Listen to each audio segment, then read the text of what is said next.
Ustaz, apakah untuk mendapatkan kemuliaan ini mesti ke masjid? Atau bisa diraih di rumah? Teman-teman sekalian, Lailatul Qadar itu syarat meraihnya tidak terikat dengan masjid, tapi terikat dengan amalan yang dikerjakan di malam itu. Di dalam kondisi normal pun kalau Anda ke masjid terus malamnya nggak bangun, cuman tidur, ya nggak dapat juga. Jelas ya? Jadi kita ke masjid itu untuk mengondisikan supaya lebih fokus, ya, supaya bisa maksimal termotivasi untuk ibadah.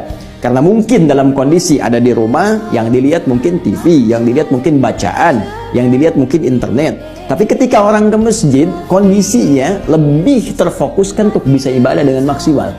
Ya, TV gak ada di ruangan tempat sholat. Mau baca Quran, orang semua lihat Al-Quran. Mau tiduran, orang bangun. Akhirnya terdorong kita, ya, termotivasi untuk menunaikan ibadah. Bangun malamnya. Tapi kalau Anda cuma datang ke masjid, pindahkan bantal, bawa kasur, ikut tiduran, malam-malam ketiduran, pas bangun sahur, ya nggak dapat juga.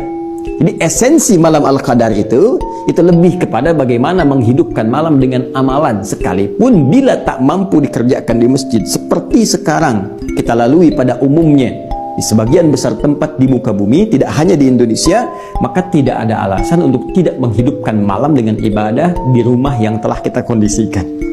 Ya, baik. Jadi teman-teman sekalian, jangan kemudian kita jadikan alasan, saya nggak bisa ke masjid nih, saya nggak bisa dapat malam Al-Qadar. Tidak.